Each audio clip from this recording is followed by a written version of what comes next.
Ladies, I want to call the meeting to order. It is 8:17. Can I ask for someone to take notes? Rich is away this week, and he will process the notes into minutes. I can take notes. All right, thank you, Ellen. And then we're looking for nominations for chair or co-chairs of this illustrious task force. I nominate myself for co-chair. How's that? You did that?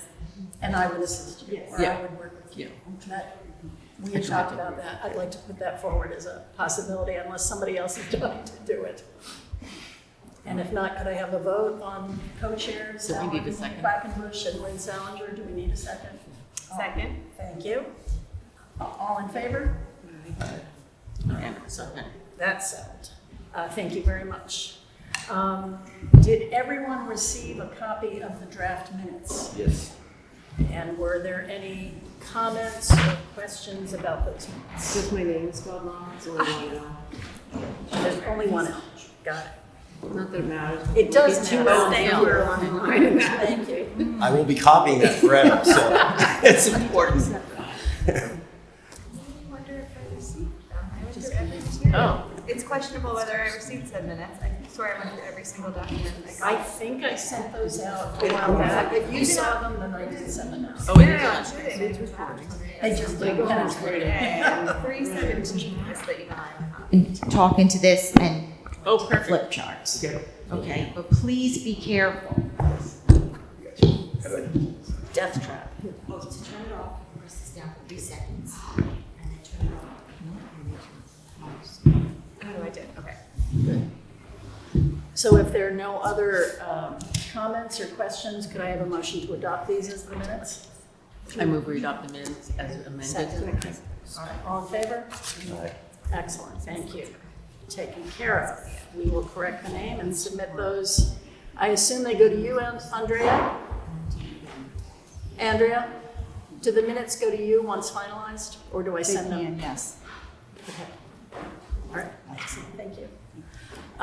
So that leaves us ready to plunge into the work of the day, which is deciding our work plan for the next year, including identification of issues and stakeholders and ideally data that we'd like to collect, and if not available, what other sort of methods we might use to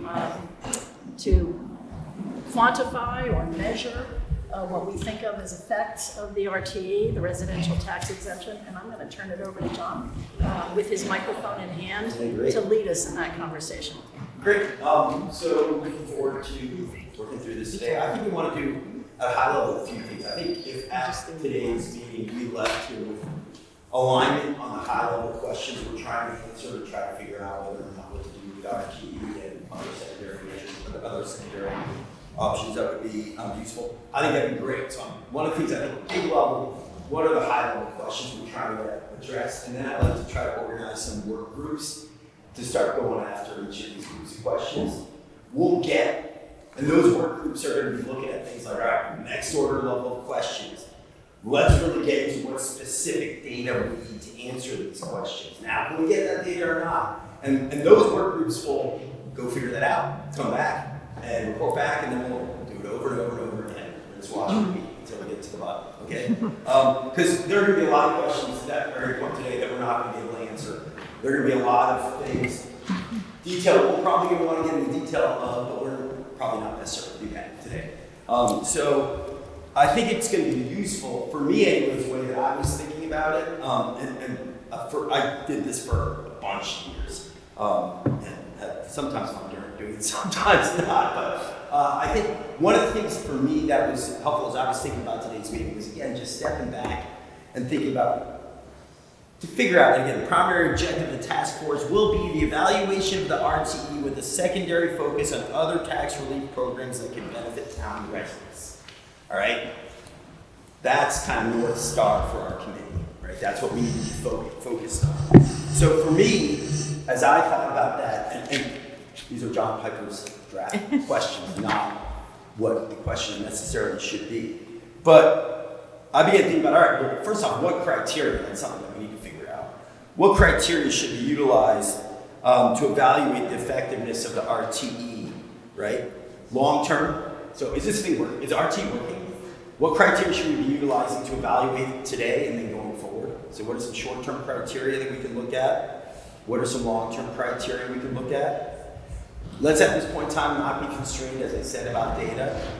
There's probably going to be some good quant criteria that we're going to want to look at, and also some good qual criteria. But one of the things we have to agree on, or pretty early on, is how are we going to go about evaluating this? Because we don't want to be changing the criteria that we utilize along the way. And again, so alignment on that too. Who are we seeking to assist with the RT? Right? What are the different constituents that we're talking about here? How do they segment? There are a bunch of different segments here. We've got renters. Maybe let's talk about high net worth individuals, including the house. High net worth individuals not including the house. Let's talk about different income levels, like how we define who we're trying. Elderly, right? I know that was a discussion. Is it purely people 65 plus? Let's agree on those constituents and how large each of them are. And then let's talk about how the RTE is impacting each of these segments. How has it impacted those segments thus far? Which target segments are benefiting? Right? Clearly, a lot of people are benefiting. So, if you are a lower net worth individual with a lower value home, benefiting. To what extent are you benefiting? How substantially? Which target segments are not benefiting? All right. So if we defined earlier who we're trying to benefit. Who's it working for? Who's it not working for? Right. And how large are each of these segments that it's working for or not working for? And to what extent is it working or not working for these segments? Sorry. How is the RTE impacting non-target segments? And I think this is an important one to look at too, because I'm not sure we want to be, look, I think I'm trying to give some good examples. Well, there are all sorts of people who've got a ton of money, who've downsized, right? And are living in places that are maybe worth $1 million in town. But they've got a huge nest egg. I don't think we're trying to benefit those people, but we are benefiting those people right now with RTE. So, how is RT impacting non-target constituents? And by the way, when we talk about impacting, it's both positive and negative, right? We want to understand, like, if it's going to be impacting people who maybe aren't the target constituents, but it's impacting them in a positive way, then that's good to know, right? Even if they're not a target constituent, but they're benefiting from it, we'd want to capture that, I think. And then, so one of the important things, we're going to know a little bit today, not today, we're not going to, but we'll be able to tell a little bit early on about how the RTE is impacting it, but it's going to evolve over time, right? So, how will the RTE impact constituents in the town of Concord over time through things? Well, we'll take housing valuations, right? The real estate market doesn't happen like that, right? Let's look at how this could unfold. How the town is comprised, right? What we want the town to look like in terms of who we are as a town. We're not going to see that again overnight. So we'll be able to look at some of this stuff and see how it's evolved, but we importantly need to look at it over time. So we'll be able to say, all right, how is it RTE impacting target constituents and non-target constituents today? Now let's play that forward. John, and just as a clarification, yes. we've only had 1 year of experience. Yes. It went into Yeah. effect last year. Yes. So there is no trend line that we're going to observe, right? No. We have 2 data points. Yeah, no, we'll be able, it'll be very, to your point, it'll be very, here's what happened last year, and that's why over time it's going to be good to have those criteria that we can utilize to evaluate. By the way, I realized I grabbed the mic and started talking. I'm just giving a freaking speech. So please do exactly. Yes. Sorry. So one thing I think we should be really careful about, that ideally it would be lovely to know high net worth, high income, but that information is only available really anecdotally. Yes, totally. So we should be careful to say that we can identify those people who have high net worth who move to, Newburyport. That it's going to be, we can hypothesize but we might not be able to draw conclusions. Agreed. I think at this point, I agree with that completely. Okay. At this point, I'd rather not think, all right, I want to just high-level questions, and then we'll figure out proxies as an example. Okay. We can't do that with data. We don't have any hard data on that, but we can get some qualitative interviews or something along those Okay. lines. John, can you check your mic? 1, 2, 3. Yeah, you're right. 1, 2, 3. Sorry. That's what happens when I turn it off. There you go. Sorry. Wow. Yeah, is that better? Actually, I don't typically need a mic. You do for this. Yeah, no, I know. I'll just talk more quietly. So, agreed, Ellen, and I'll step back and say, I'm sorry, I'm just standing up here. Yeah, I don't do that. So, jump in as I'm going, but this is kind of how I've been organizing the thoughts in my mind. So again, how can it impact various constituents over time? Yeah. Importantly, because we have so related to your point, we got one year. And then more broadly, what can be learned from others who have adopted the RTE, right? What criteria are they utilizing to evaluate it? What can be learned from other towns that didn't adopt the RTE? Did they do that for a reason? What can be learned from them? And then what can be learned from other towns in terms of other tax relief measures that they've adopted that we should also consider? This is a secondary one. It's an important one. I want to capture it. I think our best means of capturing that is comparables analysis, finding other towns that have done it, trying to figure out, all right, these look like some other ones. We probably won't get to a definitive, we should do this, but I'm hoping out of this we can get to, hey, here's some really good, interesting ones that we think people should start exploring some more, some other secondary ones. Again, with our primary focus on the RTE. And like to that end, I did a little bit of like a literature search to see what was out there and like the academic literature around age-based or state or property tax exemptions. And I found a few articles, some of which are like, I didn't realize how old this concept was. Like some of these articles were written in the 1950s, which is not like commonly literature from my field. But there are a few about Georgia has a state-funded property tax exemption, and there's an article about whether it actually provided tax relief and some about their methods. And then there was an article about fiscal significance of property tax exemptions specifically for aged adults. Again, some of them are quite old and not necessarily the same thing that we're doing, but I think that there is some academic literature around property tax exemptions and whether there's effectiveness. So I think we should look at that in addition to what towns are doing. I'm not saying that there's going to be a ton of published literature, but I think there's probably some. I didn't see any great literature, like PhD thesis, because it seems like something that would be really rich for like a student to do as academic work. But I didn't find a lot about that, but I did find a little bit. So I just want to throw that into like, what did other towns do? Are there state or policy groups that have looked broadly about whether these types of things are effective? And I think there's a little bit. Completely. So there are also, sorry, go ahead. Oh, I'm just raising my hand because Go for it. I don't know what the protocol is. I was going to say, I think the economics of this also should be looked at. The math of it, the way that we can look at populations. We can look. I think the way it's interpreted and the way it plays out economically, I think should be considered as well. What do you mean by it? The RTE. Okay.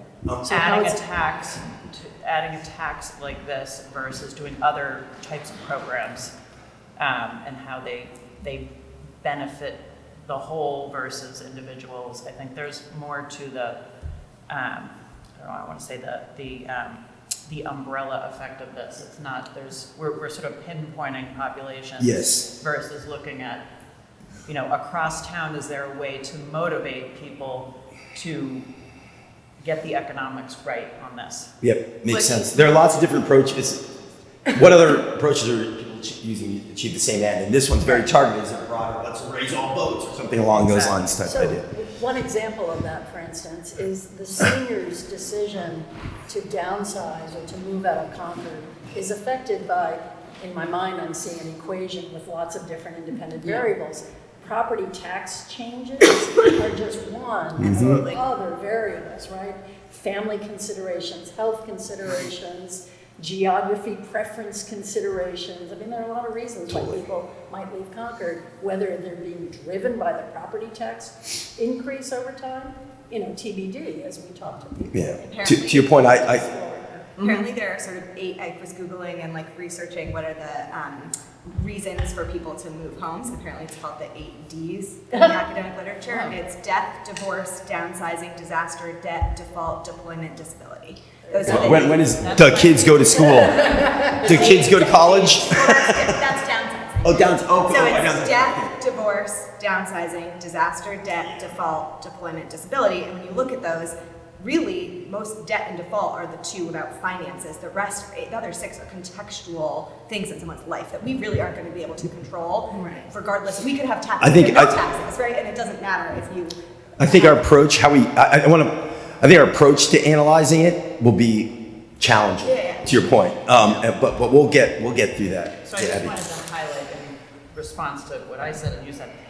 An example is someone of high net worth, or interpreted as, being able to afford a $6 million home that says, well, I want to keep something in Concord, but I'm going to move to Florida for my primary, pay my taxes there, and I'm going to buy something for 1.5 or just under in Concord. Yep. Then they're both absorbing a lower income home, Yeah. 1.5 and below being the bottom half. But if it's their second home, they don't qualify anyway. Well, right? They don't. Right. I think so the point is. I guess the Florida piece, forget that. But the piece of absorbing homes at a lower value to save on taxes, that fiscal responsibility of someone that then limits housing for someone else who could afford that. Those types of economic dynamics is what I was getting at. So it's not just that.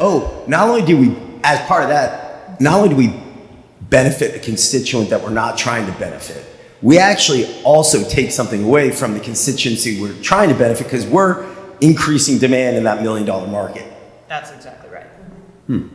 Another example might be prospective home buyers. And you'll know more about this than I, but I have a son who bought a home a couple of years ago in a neighboring community, and I assure you that the property tax burden was not one of their considerations when they were looking. How much mortgage can we afford? Yeah. PMIT, with property taxes, maybe they thought about, but it was how far away is it for our commuting? How good are the schools? We all know various variables that affect that decision. Oh, there's a million. Yeah. Yes. Agreed. I think it's going to be. So searching the academic literature to see if other people have built models It's like my only strength I have, really. Yeah. So I mean, high level. Those were the questions I had.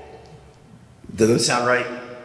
Yeah. Okay. Because it really does, at least from my experience, become as simple as. Well, it's not simple. Well, in some ways simple.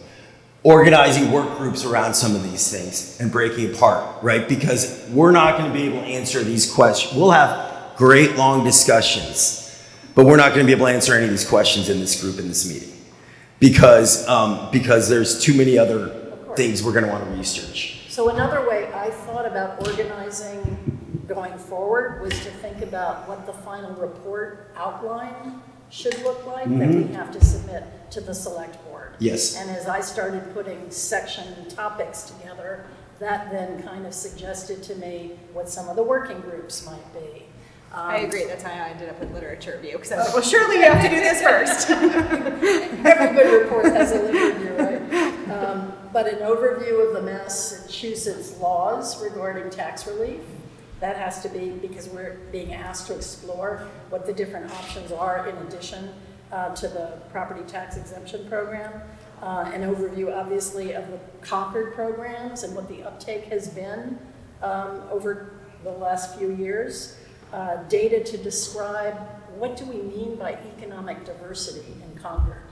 There are different proxy variables that we can think of, home values, demographics, etc., that might illustrate in that section, given that preserving or supporting economic diversity is part of the charge, part of the reason why the select board implemented the tax exemption program. I think we need to describe that in some detail. And if we can see any trends in assessment values or in demographics. We won't know trends in income, as we all have admitted, but there may be other things. Then a section on seniors' decisions or anyone's decisions to move out of town, I think will be important. Partly drawn from literature, partly drawn from focus group interviews or survey data if we can gather it.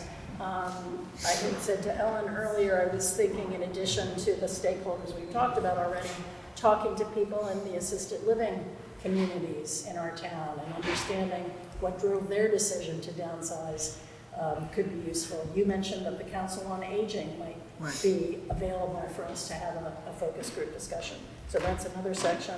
And then impacts to the extent that we can actually, in a way, I think that what we're doing is we're laying an intellectual framework or a reference base for how to think about this going forward. Because as I said a minute ago, just 2 years of data aren't going to tell us a whole lot. I don't know that I agree with that. I agree with you that we need to set this up to be evaluated over a long time. I think we actually are going to find out a lot when we do this research. So anyway, a section on impacts I have, and we can detail what that is, and then a section on other towns' experiences. Yeah. So, and there may be other things that I haven't thought of, but as we think about what has to go into the report, that then sets up our assignments. I agree with you. I agree with everything you got there. I agree with everything you got there.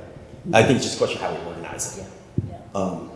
So do we want to start by sort of highlighting stakeholders and issues on flip charts so that we make that clear? We can, I mean, for me personally, and again, I'm open to a discussion around, I'm open to other approaches. For me personally, I want to approach this more from an issue, because what we identify as part of the stakeholders are who we trying to benefit, right? I think we get to the stakeholders around who we trying to benefit or not, like, or what's the intent of the RT? Are those the stakeholders that? So who are we trying to benefit?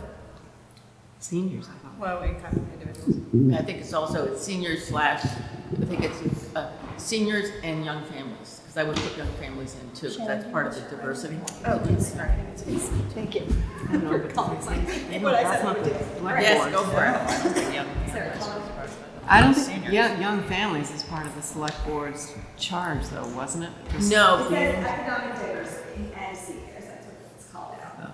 But I don't know what economic diversity is. You guys should speak to, like, we may not, the select board may not, young families, but you guys should, you've got the knowledge here, and that's a stakeholder that should be considered and considered.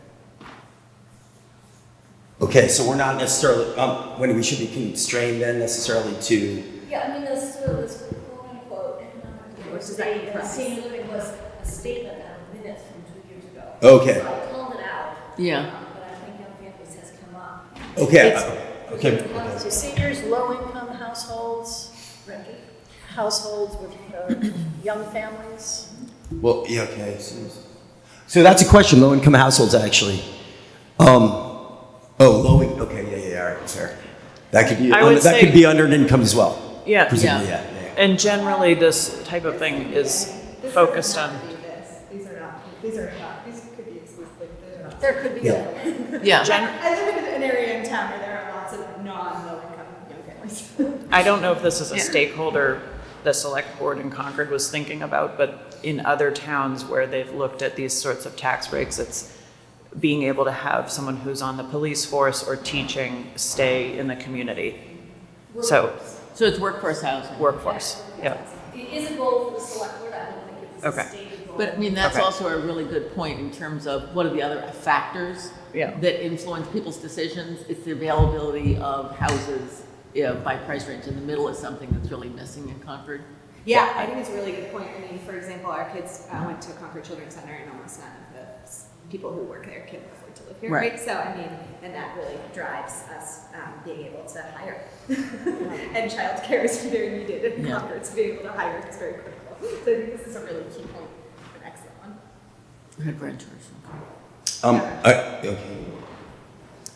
So I heard what you said, Abby, that, or was it Lucian, that we don't necessarily want to benefit all young families, but young families with limited incomes might be the Yeah, it's appropriate. not, to me, just because you're a young family does not mean that you have a low net worth. Those are not the same thing. Agreed. Does it, Exactly. And just 'cause everyone here there has to be an economic overlay for all of the constituents: seniors, young families, renters, workforce. It's really this as the first. Yeah, it's two-dimensional. Kind of. Income You've got, by demographic. it's just the constituents along the other criteria. By setting these income levels, you can drive your population base to some extent, and the mix of it. I had that cold last week, so I'm good. I don't like to cop on anyone. I swear I'm at the end of it, but I have kids, so it's constant. So yeah, One of the ones that came up, at least in, I know in discussions, is are we thinking about developers in terms of whether the RTE makes it, what size housing is incented by the RTE, or does it make any difference at all? And it's something I don't know a lot about, whether it's I a would say. it valid would be, stakeholder. yeah. They're a stakeholder. They may not be someone we want to benefit, but those Yeah, are but two it's, that's- maybe it would be subsumed in other areas in terms of workforce housing, et cetera, but question that. Maybe it's an actor as opposed to a stakeholder. Yeah. That's a complicated thing, because developers are always gonna try to build whatever makes the highest ROI. So they're building to the largest, highest, I would also suggest that developers is going to be such a small constituent of our resident base that we shouldn't worry too much about it. What we might think about, though, is that the incentive it has on developers and what it does too. That's what I meant. that- Okay, that okay. They're stakeholders, but But I this guess- is probably more better described as an actor. That would be, yeah, because the impact would be felt on one of these other constituents yeah. that we're worried about. So if we just focus on the constituents we're worried about, not those that can influence them, we'll be good. Right. Young families who live here, I assume is what we meant, but we're also, I think, interested in prospective home buyers. Yes. And they may or may not be young, I suppose. Well, they could be seniors or young families. Oh, maybe across it, it's all current and potential, right? Yeah. Current and potential renters, current and potential. I mean, at the end of the day, it's interesting because I would say that in some ways our responsibility is to current. But when you think about the value that our current residents are getting from the town, it's driven at least partially by having potential people who want to move here. So it's a little circular. But that's where workforce housing comes in. It's again, if you work in town, can you afford to live in town? Yeah. Which at the end is no. An example is someone who grew up here, who wants to teach in the schools here and who has a tie to the community. Maybe their parents live here and they can't afford to live here. I hear that a lot, where it's like, Right. my kids would love to come back to Concord, but they can't afford it. Yeah, I walk around my neighborhood and I see some young person saying, who are you visiting? Oh, my parents, where do you live? Littleton. Would you love to live here? Yeah, I can't afford it. So it's like, yeah, that's a very common scenario.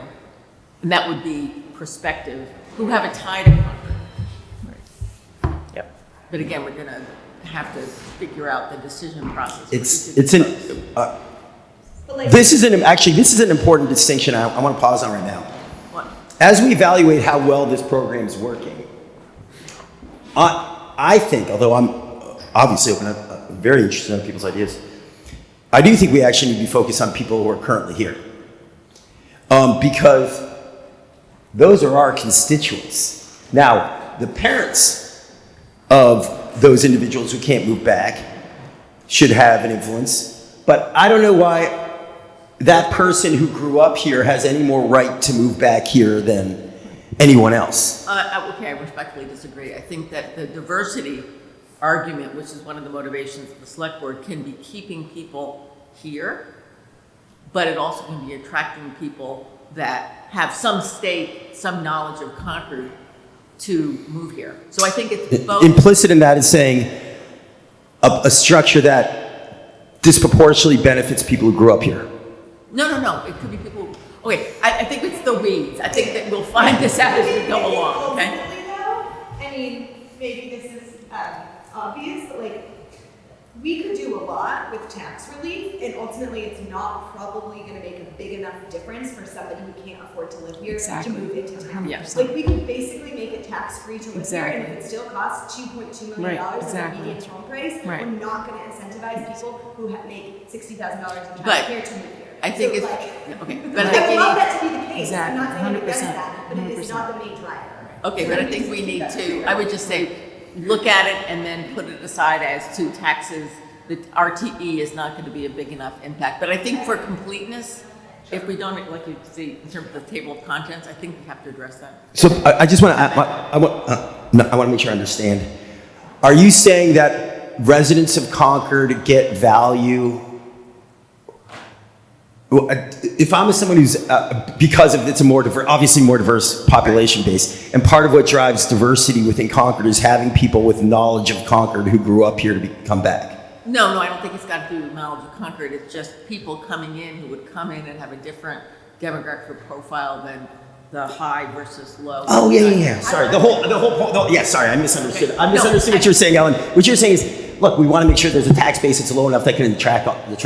And so like if we address it and we find out, as a lot of people say, that the RTE would be a small percentage of the real discussion, which is can I afford a mortgage? Sure. Yeah. It just, I think. I'm that- not saying it's not important, the RT. I'm just saying I think as an No, overall picture, when I am Yes. looking Yeah. at whether I can Okay. afford to live somewhere, I think taxes are playing a small But in portion. terms of supporting the real estate values of our homes, putting prospective buyers down, Yeah, it, I think is important. Yeah. absolutely, absolutely. So we got that.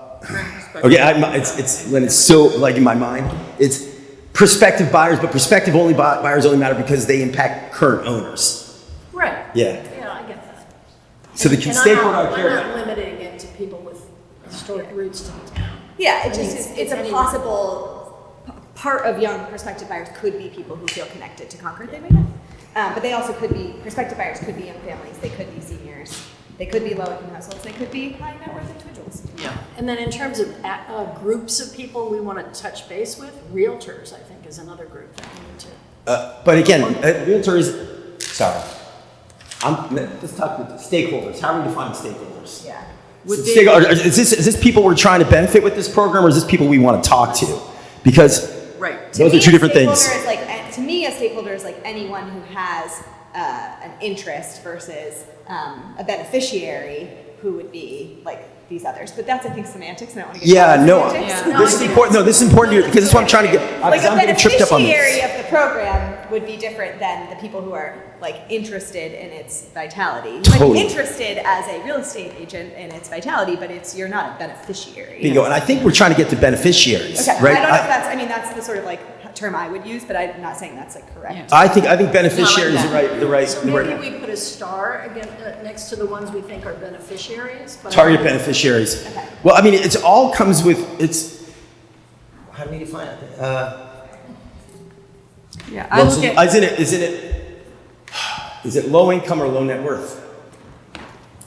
I just look at stakeholders are people who are benefit or not benefit from the Yes, thing. exactly. So real estate agents, unless you lived here and your home benefited, are more like not stakeholders, they're the next thing. Stakeholders are people who will be completely impacted as good or bad. Yes. Yes. So I agree seniors, with you. low income, housing family, renters, like those people, real estate agents now are people we need to talk to, then figure out how it might impact that is kind of how. But I if look you're at it. adding in the also people who it affects negatively, we don't have those up there. Yeah.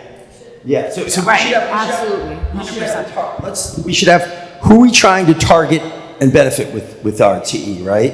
And then by definition, there's then everyone else who's not, and we need to understand the impact on both sides. Well, it's not everyone else, because there's some people who sit very comfortably in the middle, and I've spoken just to a few people who are oblivious to this because they're right in the middle, and they're sort of just benefiting from not affecting them. Yeah. So there's that. But there, should we maybe add to this list? I mean, the people who are in higher priced, higher assessed homes, who really had felt a huge tax increase this last year. Yeah. So And I they think are a it's- stakeholder, but not necessarily a beneficiary of the program because they are. Like, They're the opposite. paying Right, for the exactly. program. There's the target beneficiaries, and then there's the non-target segments, right? Right. So we've got someone's alarm. It's not me. Somebody's phone. Not mine. So there's the target beneficiary. So our target beneficiaries are supposed to be. Seniors. It's low income housing first, right? First order is low income housing or low income, right? Low income, low value, some economic overlay, and then we've got a series of constituents under that. What do we want those lower income folks to the profile of those, I think it's younger, older. We're saying the age thing. I think we're saying, I don't know, maybe that's not a criteria. I think you have to be very careful about the non-benefit is people in high-value homes. You don't know if they're rich or they're poor, I just agree with that. high-value homes. Yeah. That, I mean, Let's talk about constituents who live in high-value homes by no fault of their own, maybe, right? but if we really think about who we're trying to benefit here, set aside what your actual assets look like, but do we want someone,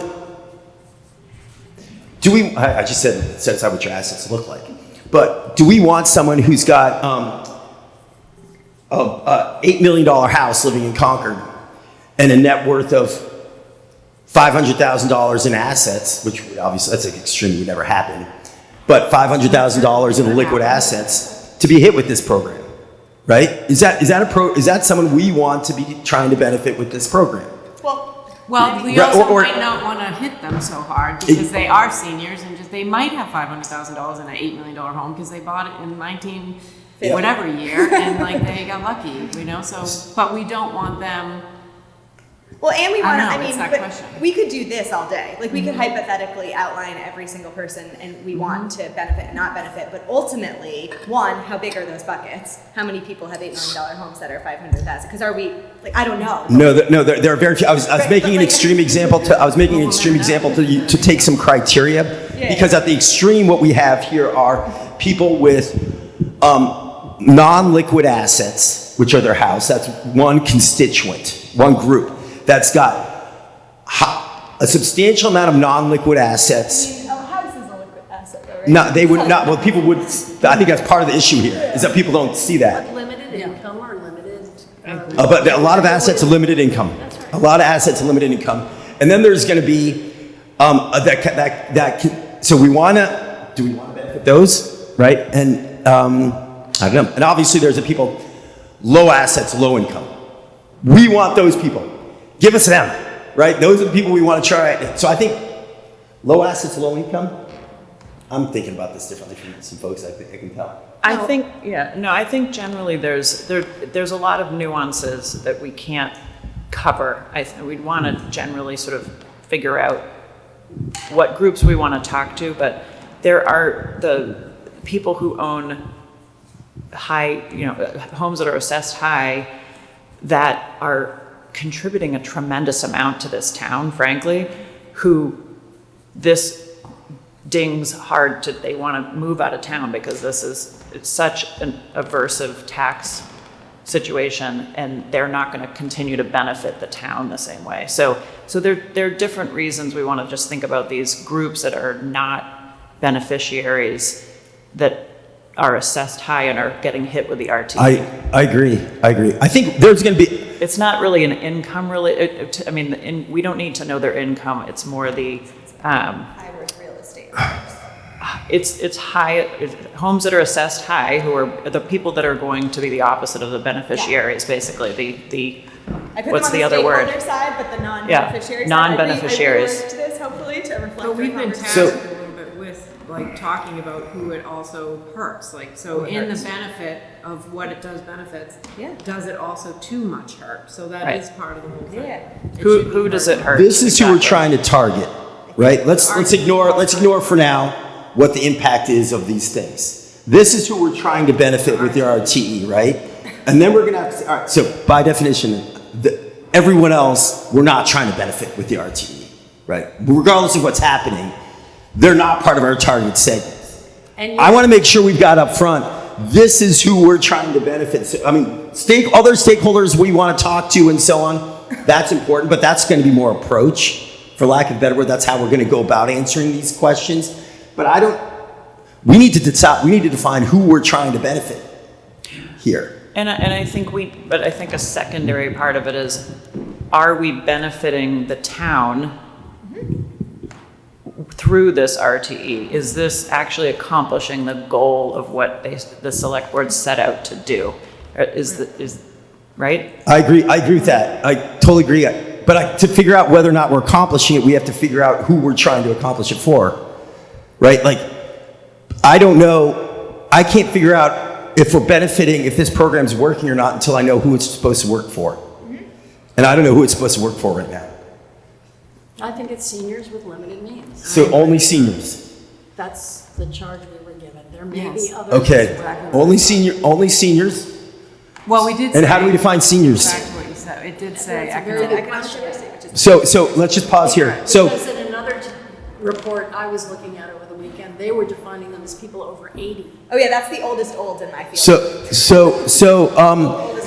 so let's talk about the senior thing first, right? So, do people believe this should be focused on seniors? We'll talk about how we define seniors in a moment. But do people believe this should be focused on seniors? Given the quote in the charge that we received, it said economic diversity and so to me, I interpreted that as seniors playing a role in economic diversity, but not entirely comprising it, just because the word I economic agree, diversity 100%. was And first. so those other groups that we just listed, I can't read. Sorry, what you I written tried to now, keep but it small enough where I could, maybe I was not the Workers. best font person. Young families of Yeah. limited means, there are other people who should also be considered in addition. Important. Agreed. Okay. Question on that one. When we say "and elderly," this may be obvious, but is that all elderly, or is it elderly with low income? Or I think if you're talking about, as Lynn said, if it's low income, it can be elderly who have one set of decision criteria, or young families or workforce, but I think it's low income. It has to be low income. That was my point. Because if it says "and elderly" as strictly defined, you could say, well, we want low income people and we want elderly people. But I think the intent is both. So, and then now let's talk about seniors. How do we want to define that? There are lots of different definitions. How do we want to use? Which one's 65 plus? Oh my gosh, I think I think it should be a loose definition. 'Cause it's I think loose is going to be. I'd like to get around something. 60 and over. 70. I'd say 65 or yeah. I mean, at what age do people start to think about, Right. the kids are gone, do we need to 50. downsize? 52. I was just. That's my point. Now? Yeah, exactly. A couple years ago, so 52. Okay, just to Exactly. be clear, it says economic diversity and allow elderly residents to continue living in Concord. So I just wanted to get clear what it said in our charge, because I used the word senior, it actually says elderly. Those are technically different things. They are different things, And actually. residents, and it's not just, it says to continue living in Concord. So just, It would, I actually think to that point, elderly it's a helpful call out because elderly definitely takes it over 60. I mean, you are not elderly at 60. yeah, sorry. exactly. But I think Ellen's point about let's keep it loose, let's acknowledge that elderly probably means 65 and older or 70 and older, but people start thinking about this issue Yeah. when they become empty nesters. Okay. exactly. Yeah. I think that, to me, I think the decision is, it's empty nesters when people begin to think that I'm rattling around in the house. And so it might be elderly, but I think we learn a lot by interviewing people whose kids have graduated and are beginning to think. I think yes. I was just thinking. You answered my question. I was just thinking about crunching data on it, but We're getting kind of like, equality. I think one of the really key things that everybody's sort of saying, it's what is the trigger? And what is the decision criteria? And, nobody can say the RTE is the deal breaker ever. It's more contributing. And so I think you've got to pick a multi-stage decision. Yeah. And by the way, I don't think just because someone doesn't move is necessarily an indicator of not having an impact. Right. Right. So that's one of the things we'll look at. Or you can stack. I mean, we all have examples of that. And you have examples, the example of somebody living in a house that they bought in 1920, and now it's a lot, but they haven't saved a lot. Yeah. That's also Yeah. somebody wants to save that. The So- flip side is also there, right? You and I have talked about when I think it's been mentioned, that people can live in more modest homes, but have perfectly adequate assets for absorbing property tax increases, and yet they're benefiting from the RTE. Yep. The RTE is an imperfect tool, right? Yeah. It's a pretty broad brush. Yep. Agreed. I think that's a good, So on the beneficiaries that we're trying to target, sorry, I got small. so not young families, so seniors, elderly that are low income and low net worth. I want to pause on this net worth thing. And by the way, where does house come into this? Where's what? House Net worth. on net worth. we're talking about are we including the house or not including the house? Isn't Should not most be of included people's in net house. worth included No, in no, there? because if you're talking about liquid, No, that's what I'm asking. I'm asking you guys. I think it should Most make of people's liquid. net worth is largely contributed by their home. True, but do we want to include it as part of this? Yes. I would. No. I think you have to have a two-pronged definition or a tiered definition of what wealth means. Okay, we can probably look at it both ways, one including, one and excluding. I'm not sure we're gonna be able to look at anything right I'm not worried about that right now. So, I'm not going to be getting constrained right now. Right, Because we'll figure out proxies one way or another. right, right. Can I ask a question about definitions? Does the fact that a home may be held by a trust rather than by private individuals affect how they would be It's- eligible? If you're a Trust is- beneficiary under trust, you're eligible, As long as it's your primary as long as residence. it's your primary. Okay, so we're going to look at it. So when we talk about assets, we'll talk about assets with and without the house, right? Because and for me, again, I know we're not going to be able to get that to your point. it doesn't matter to me because. It does. It does to me because it's a philosophical question about I get whether it. I'm not- whether or not someone should be able to use that asset, which is to your point, probably the majority of their wealth, In most to cases, fund things. So Yeah, and people do, I mean, how many ads in reverse mortgage, so it's. exactly, you major. could take mortgages on the house all day long. Okay, so low income people with and without, or low economic, how would we call it? It's not low income or low, what do we want to call Net worth, I don't. it? I mean, net worth, is it net worth? Well, then you're getting into the value of the house, because the house is worse. No income, no. I'm going to note that's 904. Yes. And we probably should detail issues as well. I agree. Just Okay. Be aware of time. Okay, I'm good. Are people comfortable with these constituents? Yes, Wendy. Can I just add one? You have multifamily property owners. Multi. As a stakeholder, Yes, because it. I just want to make sure they're not. No, my intention was their impact. Thank you. So it gets to your renter question, but. Yeah.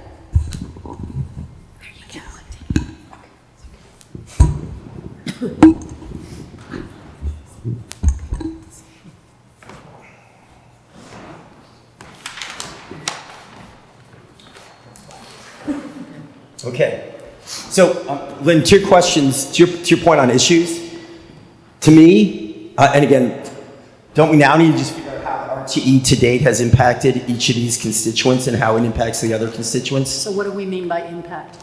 Yeah, exactly. The criteria that we want to utilize to evaluate the impact of the RTE. So that's one. The first question is what criteria should be utilized to evaluate the effectiveness of the RTE. So that's how I'm thinking about it. So these are the people we're trying to, that in theory we believe should benefit from the RTE. These are other people who would be impact or would be, I don't know. They might have an influence on Have it. an influence or be interested in. And then this board we're going to move to is criteria. Sorry. I would talk about criteria first to how we're going to evaluate it, what criteria we're going to utilize. So this is hypothetically not things we believe. we have. Unconstrained. Unconstrained. Constrained disorder. Use a lot of work. So to me, it's what criteria should be utilized to evaluate the effectiveness of the RTE. Maybe it's by these, the stakeholder groups. We'll utilize these criteria to evaluate the impact of the RTE on each of the beneficiaries, Can you target give- beneficiaries. Can you give an example of what you mean by criteria? Yeah. So an example would be, let's see. Okay, so as an example, one criteria we might utilize is what percentage of the RTE benefit is going to the target beneficiaries, right? So let's say in aggregate in Concord last year, there was a $5 million shift in tax from those houses above 2.4 to those below 2.4, right? Whatever the number is, yeah. How much of that went to these beneficiaries versus others? So like, did half of it go to these target beneficiaries and half of it went to the people who downsized to much smaller houses but had high net worth? So that's what that's an example. What percentage of the benefit is going to our target audience?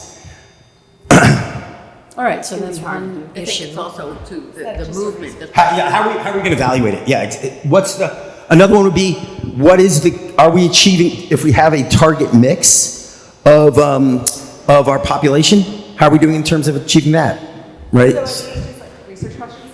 These are how we're going to evaluate whether or not it's working. What are we trying to achieve? What are we trying to achieve other than retaining these people? How do we retain them?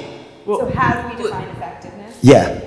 Well, one could be the mix you have before and after, but also could be movements. How many people move out of town, stay in town?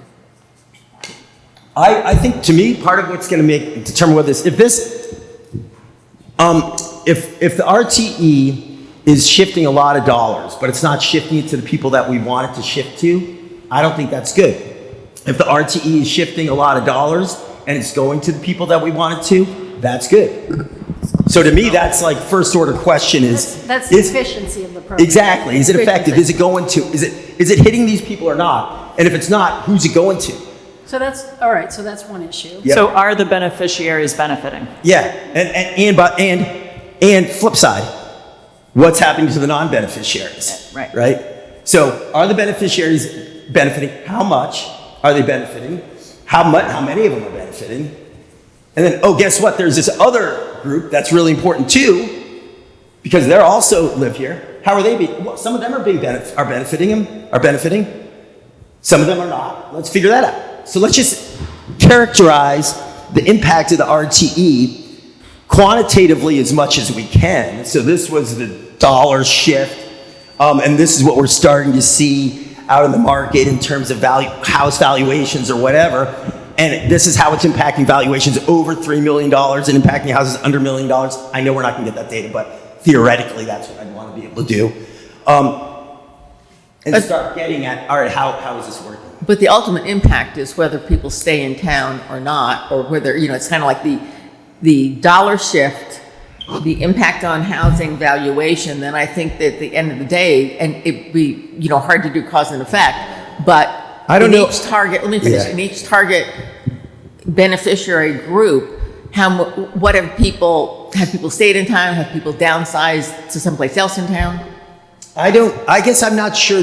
I think that's an important one. I don't know if that's the only one that No, I I'm look just at. saying it's one of the ones, Oh, when you yeah. think bottom line, Yeah. it's something we want to know. So it's Yes. how do we characterize impact? Are the beneficiaries benefiting and in what ways? So how many, what percent, how much Yep. are they benefiting? And then how many home sales did we have over this period, which is quantitative. Yeah. And honestly, the only way you're going to get at why is obviously interviewing people or asking people or surveying, I suppose, but I hate surveying. So the why, but you've got a rare outcome, right? So your rare outcome is the number of people who moved during this time. So you're probably going to have to do a case control Interviews. study or case control because you've got the outcome is rare. So you interview the people who were impacted by the outcome and then you compare them to people who had. Right. Right, that's the only way to do a rare outcome. I think Or we're you could going do to comparables also. analysis. We could look at things over time. Across. Comparables if Let's not get into research approach. You and I can spend our. I'm saying case control. I don't think it's out of the question to actually, there's not that many home That's sales okay. That's what to you're saying. interview, but home sales, but also people with their house on the market or planning to list. Because you have the motivation. I mean, again, it's going to be, case studies and it's going to be people's account of why. Yeah, So, small. yeah. But these are how we're going to characterize the impact. How many were impacted, the percent, how much were they impacted, and assuming that's like dollar, how much? And then home sales. How about household values across Concord? What about? Say that again? Household values across Concord. What The about- value of houses across Concord in these different segments. But why? Right. Why is that? Why does the RT matter at all for that? Places didn't do it. Maybe it doesn't, but maybe it does, and it matters to people. One theory is that with the RTE, at 10% it does one thing, at 20% does another thing, and at 30% it does another thing, and it disproportionately impacts house values. So that's. But that's hypothetical because we're only doing 10%. All of this is And, hypothetical at this point. I think we had a unique year in 2022 where we're drawing our assessed values from a year that was a spike. So we have, people are feeling sort of double hit from this. So we're going to have some unique data from that. because assessments were extremely high in 2022, and we're still running off of Right, two-year-old it's 3 data. years, Exactly. We won't be assessed again, and then we won't have data for 2 more years until, right, it's 3 years, so what, the next sale is Yeah. 2025, and then it's gonna not. So the beneficiaries are benefiting from a particularly high assessment across town. Though, remember, what the town is drawing is the total levy, and if you have high assessed values, your tax rate is going to be lower, because you need the 110 million or whatever it is to fund the town and school services. So house value's high, tax rate is low, those vary. Right, but then In the people proportion to the above the mean are getting hit twice. Because their house value went up. and Their then house value because of went that, up, plus they they could've got the crossed RTE. 2.1 They may have crossed threshold. the median Right, if threshold. you have a $1.8 million house and you cross the threshold, now you're getting hit because your house value went up, and now you're getting hit because you moved from the lower tax to the, or you're not getting the benefit from Okay. RT in your tax. Yeah, rate. I think it that's- double Yeah, for some. deficited the Yeah. people above the mean, and I don't know what the right terminology Yeah, is. Does that yeah. make sense? Yeah, they were impacted twice. Impacted by their, twice. By their assessed value and then by the So tax. Abby, I also wanted to ask you, like, what kind of data would the real estate community have that we can either purchase or that is just available? What can we say about trends in sales by segment of the housing market? There's a if tremendous anything? amount of data. I mean, I'm happy to help with anything that the MLS generates from home sales, not just in Concord, but across Massachusetts. Similar type towns, you know, we can generate all kinds of data on comparative values, homes that are on the market, homes that are sold, homes that have gone under contract, different categories of the sale process, which all factor in, I think, because it's the motivation to sell. We're talking about different stages of thinking about moving or thinking, in or out of the town.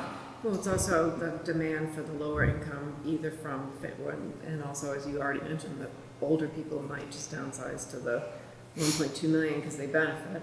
Yeah, I mean, I would be able to, in this spring market happens to be right in the middle of my busy time, but there's, an open house with 30 people versus an open house with 2 people. I mean, there's a lot of data that is, I would need to survey realtors for I'm not at every open house, but As you should not be. there are, I can give, my brokerage's data, because we share that amongst ourselves, but there's different data we could extrapolate from different brokerages on the volume of people coming into the town or looking at the town, or the people that are coming to us to ask, what is my home worth? I'm thinking about selling. So we can collect some pretty, quantitative data. Yeah, the richest data we're certainly going to get, I think, is around home price. I mean, attributing those changes to the RTE is going to be awkward. It's obviously. not possible. Absolutely. We should all just come away with saying Absolutely. it's not possible. Thank you. Like it's possibly explanatory, but not Definitive. Significant None of it's going to be or- definitive. Everything's going to be indicative at this point in time because of data. attributable. Can't attribute. We're an hour agree. in. I want to make sure we're set up for the next month or a couple weeks. I do think we need to crystallize the criteria, the beneficiaries, and then start. I'm clearly trying to push this or use a framework that I came in with. That's Yeah, proper. please. But in my mind, what I think we need to do is break into 3 or 4 groups and peel apart. First, a subgroup that says, this is who we're trying to benefit, behind you, and here's how big each of those groups are, right? Working with our census data, seeing what we can get. We need to have someone say, these are the criteria that we're going to use. We're going to use and how we're going to evaluate them. Okay, so we're beginning to crystallize some of these. Then we need to go about saying, all right, how is it beginning to impact the target groups, right? The target beneficiaries. And then how is it impacting the non-target beneficiaries? And what else can we learn from others? This is, again, simplistically, those are the work streams I have in my mind, but I can tell I'm not seeing things quite the same way you all are. Well, also, when you say, how is it impacting, I cringe a little because I keep saying this is just one small variable Yeah, sorry. among lots of variables. That's unintentional, yeah. How will it impact? Is that what you mean? Well, what are the effects? What are the potential impacts of RTA on decision-making by households? Yeah. And then households disaggregated in the way we've talked about. Yeah, until agreed. now. Yeah. That's more the way I think about it. Totally. I agree, it's one small thing, but it can be the sort of the straw that broke the camel's could, back, yeah. the It could. tipping the scale in one direction or another. But yes, I mean, all of these things add up, they're additive, so but we're not gonna get into the other, we're just gonna stay on this. I guess- Quantitatively, like you have to, right? But qualitatively, like if we were to interview, if we were to select, this is what I do for a living, is qualitative interviews with usually patients, but if we were to select a group of people or a group of households or whatever that we're going to interview and say, like, you sold your house or your house is on the market, I'd love to ask you a series of 6 questions from an interview guide, a semi-structured interview guide that we all came up with. I'm happy to do this. And see if they mention the freaking RTE, right? Like that's the only way we're going to ever understand how much of an impact this has. And then Or property taxes more broadly. Sure. Like see what they mention when it's like, well, your house is on the market, right? So open-ended is one way. We could also do some sort of rank questioning. we could. I don't think that, here's a question. Do we only care if it's because someone sold their house? But to me, this is not, the RT is fine as long as someone doesn't sell their house. That's not it from my perspective. Well, It's- the charge does say To economic enable? diversity and allow elderly residents to continue living in Concord. I know, but how about for the non-elderly residents? So I'm just saying, But I think what Abby's saying is really good. If you are having intention to say, you go to the real estate agent, it's like, I'd like to know what my house is worth. I think that's a great beginning point of what are the, do people mention real estate tax when they think about, what their value might work and what the prospective buyers Right, would and be. I think, we're not looking for something to be a fix in the snapshot today, this Yeah. year. We're looking for long range, what works and what doesn't work. So I think we want to consider the motivations people have, and a lot of people plan out, they have a 5-year plan, they have a 10-year plan, and they say, well, I can stomach this for 5 more years and then we're out, that type of thing. So it's, we have enough to make this work for X number of years. So I do think the qualitative interviews where we're talking with different people enough that we can, get a good pool of data to tell the story back to the select board of what we're seeing across different cross sections of beneficiaries and stakeholders. I think council, I wouldn't get that response rate, but council on aging would also, I think about people in my neighborhood, and you're exactly right. They talk about, I can deal with it for X years, and then I might think about moving with my daughter to, blank in 10 years. So I think that could be really interesting. What are the frameworks? What are the inputs? And, again, is RTE a big deal, little deal? But it could be a consideration. are we trying, again, sorry, go ahead. No, I was just gonna say, I think it's the same if you're talking to a young person who's Yeah. leaving, and why are you leaving? Because my taxes just doubled and I don't, Right. I'm not saying that's the answer, but I think we have to survey everybody's house for sale, not just seniors, and find. But see- I think we could get into a lot of, I just It's want to the be how-to. careful about trying to figure out why people are moving versus trying to figure out the best tax relief program. I Right. disagree. I think if you measure quantitatively how this is impacting people and you understand what works in our current tax relief program, if part of our charge is to figure out to allow people to stay in Concord, which maybe I'm harping on too much, but it's literally the highlighted, italicized part of our charge, then we need to understand the why. So, and I think it's, as a qualitative researcher, I'm quite biased, but I think it tends to be really compelling in these types of reports when you outline quantitatively, this is how it's working, this is how much we're doing, these are the house sales, whatever, and then you have a area where you are trying to understand the why, because I do not think when something is a very small portion of someone's decision-making framework that it's going to show up other than asking them. Yeah. And it's, I think, top of mind can be, and it shouldn't just be elderly. It should be, anyone, Public assembly, for instance. who's thinking about, leaving, or who's in town because it's their parent, they live here because it's their parents' house or grandparents' house, and those kind of stories, I think, then make the cohorts a lot clearer. So I just want to be crystal clear. I want to be crystal clear on one thing. I personally do not believe that the determinant of whether or not the RTE is a success, the sole determinant, it's an input, the sole determinant is whether or not I, as someone, decide to sell or buy my house. I agree. Okay. Because, so we don't want to just look at what's happening I to, think this is an and. Okay. So we're saying this is quantitatively some of the work that would be done on a work stream, I believe. And the next, to do a mixed methods project would be to do this and then also understand some of the whys people are. Why So people are I moving. think that would be my yeah, that works. bias. Because I think you'll find that it's probably, because it's popular, it probably is benefiting to some extent. It's Yeah. just to what, so you can't ignore that. I mean, it is benefiting, but is it benefiting the wrong people too much? Yeah. So you have to get some qualitative things to then Yeah. be able to say, you know what, you did benefit 40% of the but you know what, qualitatively, you're actually hurting the town. So it's part of your whole thesis of your discussion. We can put the numbers down, but we got to be able to talk about it. And I think Yeah, and I think it's really, really critical that we get the correct quantitative data and that we outline these research questions and that someone does look at how many people are benefiting, how much they're benefiting, and what data we have to do that. And I think it's, to be compelling, I think we're gonna need to understand our sampling frame for people who we would speak with and pick individuals in these groups. So we do purposeful sampling in the type of work that I do, and what you do is you identify the groups of participants that you want to hear from, and then you intentionally, you don't randomly select in qualitative data interviewing typically, you purposefully select some people that are going to be emblematic of that type of group that you'd want to hear from, emblematic of seniors and elderly, emblematic of people selling their houses, emblematic of people on the market.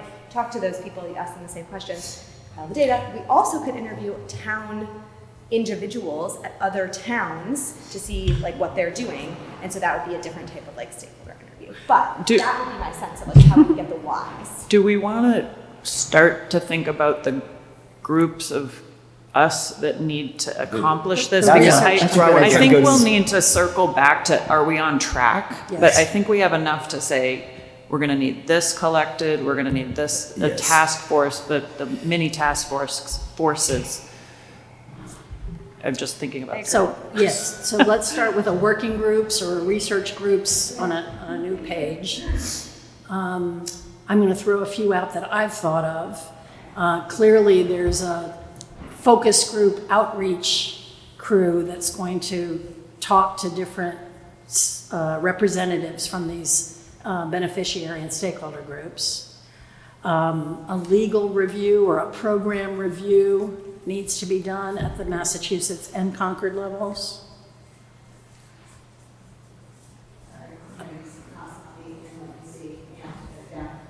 A community outreach, other communities outreach. I went on the Department of Revenue website yesterday and came up with, what is it, the 19 communities that currently have RTEs.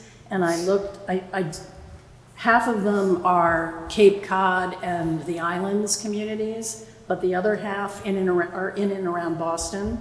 And so I was trying to think of which other communities we might want to reach out to.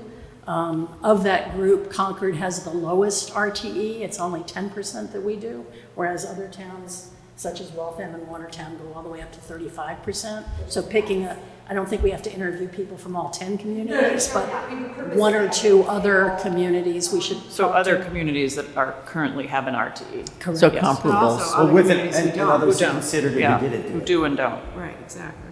Well, we know that Lexington thought about it Yeah, and decided not to have Did they ever do a study? I mean, do we have anything from them on why they decided not to do it? it. Yeah, That'd be great to get. Oh, that'd be Very great. extensive, yeah. They're what? a very extensive study. We can distribute it. Yeah, that'd be great to see. I have a copy. I'd be happy to send it. I'd love to see it. Okay. A real estate trends group. And these aren't necessarily going to be groups. We may find we have so many different topics that we're going to each take things on individually. I don't know how we want to do it.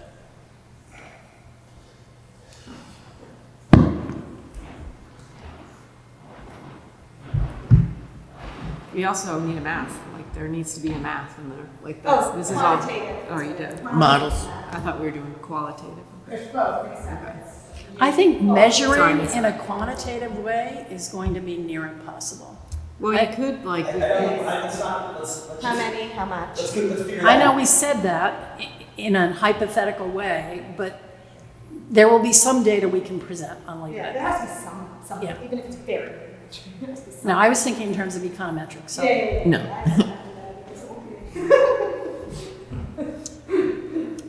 So data collection, data about town demographics, in addition to the real estate trends. There's probably isn't that other under data. quantitative? I've started collecting comparative data from the Department of Revenue about property tax rates, property tax payments, just to compare where Concord is relative to other towns. I think, yeah.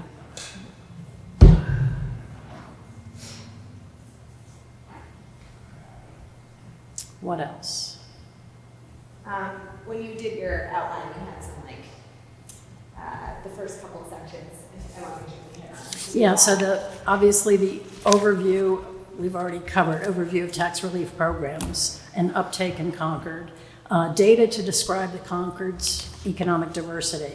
Data on housing, data by age, data on household demographics, how many kids per household. Context setting, is that more Yeah, context setting? yeah. Well, we've been asked to talk about economic diversity. How, the charge is about how we will support economic diversity. So characterizing what that looks like. What it looks like today, In in town. context specifically, I would imagine, of the. If we can, to the extent that we can. Can we get census data to just like get an average age in the household? Because if you Yeah. can get the census data by property, you can just map it Oh, by to. property, yeah. But you could do American Community Survey for like the town. There's a lot of census But they data on just give you averages. averages for a Yeah, that's town.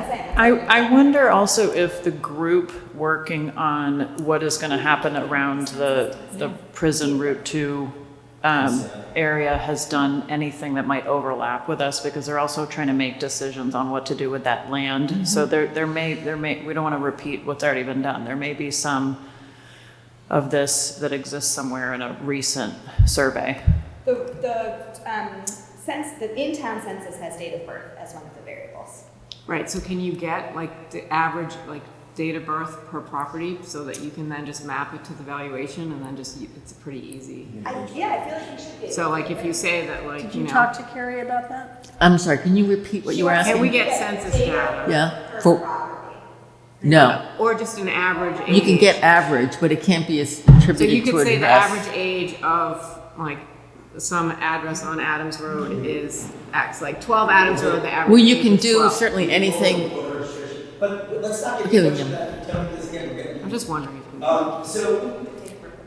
So, by the way, for what it's worth, I agree all these are working groups. Part of what we want to do is make sure we're going for the right data in each of these. Of course, yeah, right? yeah. So that's, the framework that I was using was more issue-based, this is more approach-based, Mm-hmm, right? So like, that we just need to make sure that we're all going after the same types of issues or similar issues, complementary issues. Well, so I thought if we articulate this, then people could kind of sign up for one or two Yeah. each and then meet. Yeah. We can meet outside of formal meetings if we're just one or two Yeah. people, right? Is it N of 3 where you have to do it? Or at least, It's almost like if you, these are more actions. These, Okay. 4 is a quorum. 4 is a quorum, and we can't meet with 4. so if these are more actions that we take, we can in however, when we meet next, come back and try to see to what degree we've answered the questions. But, first look at the data and see if it helps us, create criteria or see who benefits and doesn't benefit, et cetera. For what it's worth, just because I printed it out and now I'll be wasting paper if I don't hand it. Throw it out. Yeah. Those are the questions that everyone throws at us that I'm thinking about. And they're not formatted at all. But as we're thinking about these working groups, keep those issues. Other so I working have a similar list of questions, and Rich gave me a similar list of questions. Yeah, if people wanted to send, maybe Lynn, if they did the homework we can put it together and include it in the minutes. In the minutes, exactly. Just so people would see, just So kind of is there any scan. value then on this set of questions? I mean, I'm giving it a brief look, but yes. Okay. When you were stating them aloud, they all seemed like questions we were interested in, and I agreed. I was more wondering if, I guess I just am more approach-based is all. Yeah, exactly. Well, that's the next level. And you will tell me why we can't answer any of those questions, and I'm used to it. That's all I'm saying. Yes. So, all right. So who wants to set up? So you want to set up? Yes, Okay. this is my area. I will go quantitative. I want the quant. John, Oh. Mike. 1, 2. I was looking at just me and TRE. That's okay. I'm good. I'm here. Yes. Okay, so I selfishly, mine's first, qualitative data collection. So I was thinking that this group would be creating some research questions and a semi-structured interview guide and a sampling frame around the types of individuals for which we would want to interview, focus group, whatever, the strengths of each of the methods, if other folks are interested in that. Wouldn't that be wouldn't that be part of the first bullet? Figuring out how to do the outreach? Yeah, that's what I'm saying. Yeah. I was just clarifying what I think this bullet comprises. Okay. So put your name under that bullet. So you put Okay. mine. Yep. Who else wants to be a part of this group? Ellen and you can have 3 before We get, finalize yeah. I would be interested in that, but there's another obvious one Right, that I should be exactly. on. So, You can be a lead on the obvious one. so Abby. And you may as Why? well include her name on the real estate Yeah, trends. that- Really? we write down- Program legal review. So this is basically how's it working today and so on. What Program. is that? Yeah, what is that? This is doing a lit review, looking at the chapters and sections of the law to understand the programs. What are the other options that Concord might consider? What are other towns doing? What Oh, is are this other towns doing? What's the other communities? That's No. Right now, that's accurately describing what the tax relief programs are under the laws of the state and what the uptake has been in Concord of the various tax relief programs. okay. This is like what's allowed in the state That's and what are we doing in Concord? That's right. And then we'll look at what others are doing down below. That's right. So Gotcha. I'm happy to put my name on that and on the other community outreach. Okay. Yep. Yeah, let's put That's good. And other communities. other communities. Someone want to join Lynn on the tax relief overview, literature, and options? That's probably a one-person job. Having someone else talk with me to people from Brookline or wherever. I'll do that one. I can do that one. Kathy said, Kathy? I can do quant. Piper. You're John. Yeah. I don't know. I'll do quantity, I can help with quantitative. Okay, perfect. Okay, yeah. Perfect. And I can help with you or with the real estate.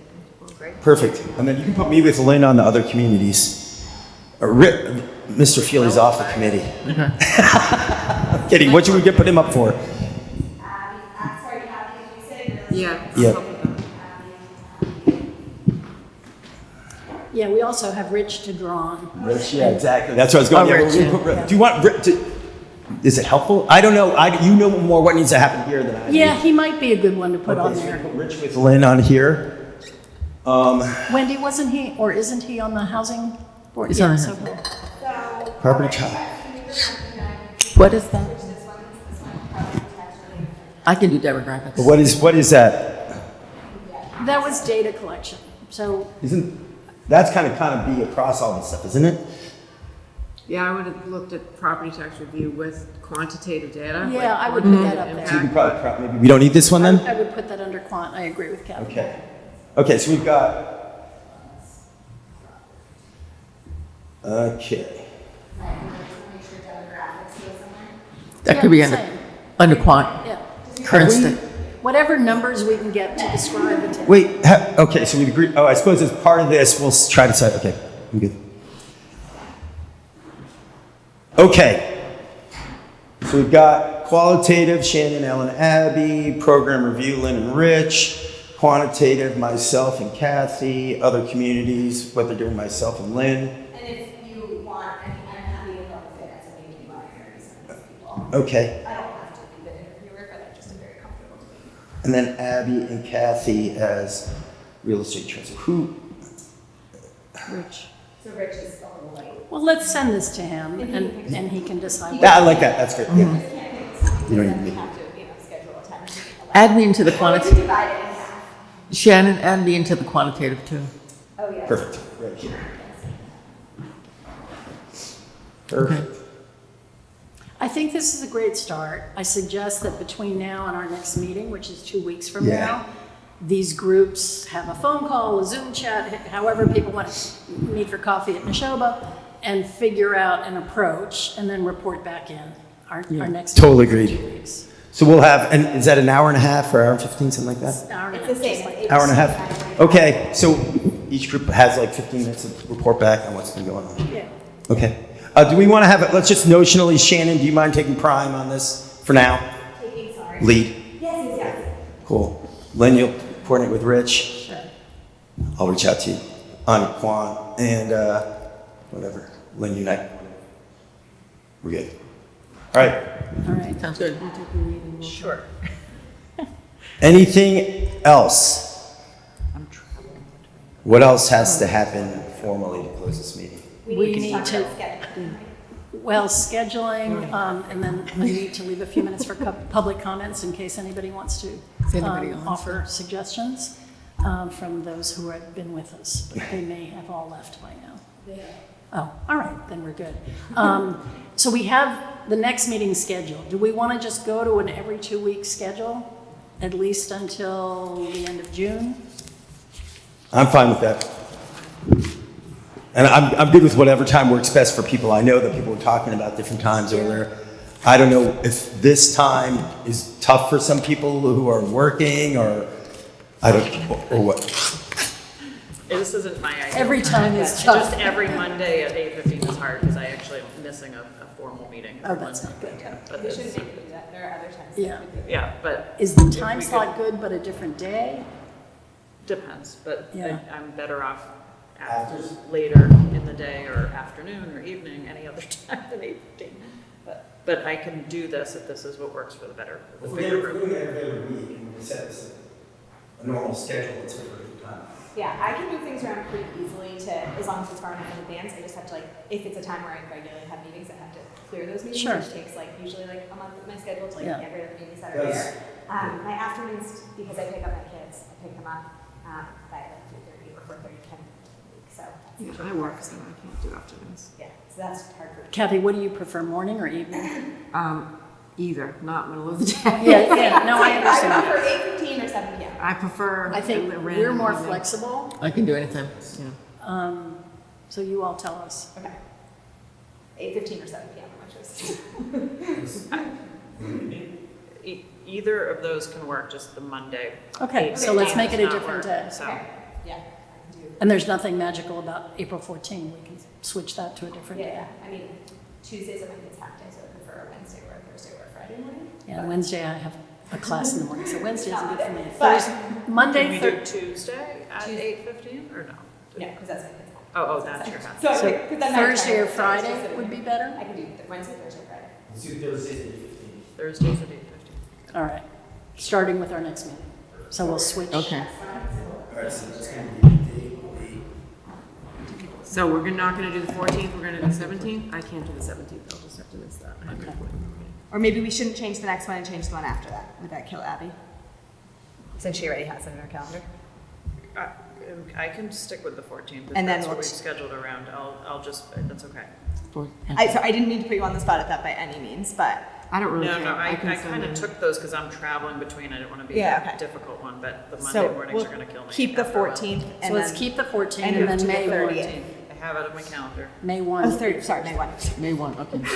I'm looking right at a Wednesday and calling it. And then I'll just say now, I'm out of town from the 7th to the 24th, I think. Nice. Yeah. Tell us or no? out of town. You can't just say, yeah. Tell me that. Yeah, and I'm out of town on May 15th, just on May 15th. We're all gonna- So everyone's gonna Okay. miss one. Yeah. I have a board meeting in Atlanta. Well, this was great. good. Thank you so much to John for Yes, leading us, and organizing. thank you to Shannon for keeping up with. I tried. I do realize from back here, a little tiny, Sweeney. A little tiny. I wanted to leave myself enough space, but I'm not gonna lie, got a little small. I will, if I'm charging this again, That's all right. quality improvement. We'll rotate note taking. I don't mind doing this, but I just, quality improvement, bigger fonts. Okay. Ellen, I would suggest we get pictures. I will take, no, I just take them. And then Take a picture of those. you'll write up. I'll write up the minutes and I'll write up these flip charts. And then send them to Rich for Yes, finalization. yes. All right. This was fun. Great. This Well, is great. then, I hereby at 9:42 declare the meeting concluded, unless I need a motion to. Motion. First, second. Whatever.